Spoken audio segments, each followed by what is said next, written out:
और याद आ गई, अभी इलेक्शन के दिन करीब आ रहे हैं। 8 फरवरी को शायद इलेक्शन है। अभी हो क्या रहा है, बाप की राय जुदा है, बेटे की राय जुदा है, बेटी की राय जुदा है, बेगम की राय जुदा है, मोहल्ले वालों की अलग है, गांव वालों की अलग है। हर आदमी जो है वो जुदा जुदा हो गया इलेक्शन के दिनों में। एक चाय के कप पे बिक जाता है इंसान आज का। होटलों पे खाने के लिए बंदोबस्त कर लिया और लोग आते हैं, वहाँ से खाना खा लिया, चाय पी ली और जी चलो 2-4 दिन खा के उसके तरस आ जाता है, जितना खाना खाया इसी को वोट दे दो।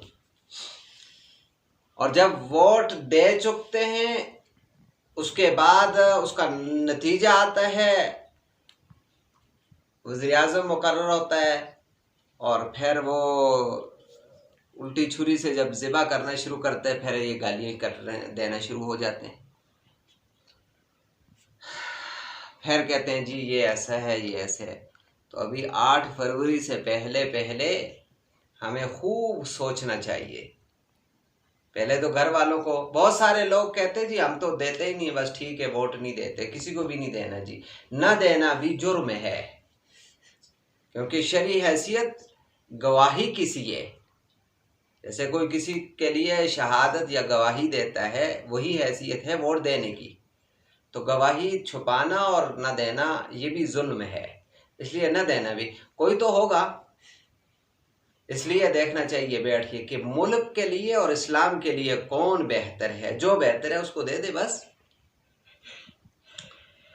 और ये सड़कों के लिए, नालों के लिए, गटरों के लिए, ये टूटियों के लिए, ये पानी के लिए, गैस के लिए, बिजली के लिए, ये चीज़ें दुनियावी हैं, इनको बाद में रखे। पहले इस्लाम के लिए कौन मुफीद है और फिर वो आदमी इसका मुस्तहिक है, दीन से वाकिफ़ भी है या नहीं है। जो वोट मांग रहा है वो दीन की क्या हिफाजत करेगा जिसको खुद ही दीन का नहीं पता। वो मुल्क की हिफाजत क्या करेगा जिसको दीन ही का नहीं पता। इसलिए सबसे गुजारिश ये है कि अभी दिन रहते हैं, इनमें सोच लें अच्छे तरीके से बैठ के कि किसको देना चाहिए। और मेरी तो राय है कि किताब को दे, इसमें बेहतरी होगी सबके लिए। अल्लाह सबको सोचने की तौफीक अता फरमाए।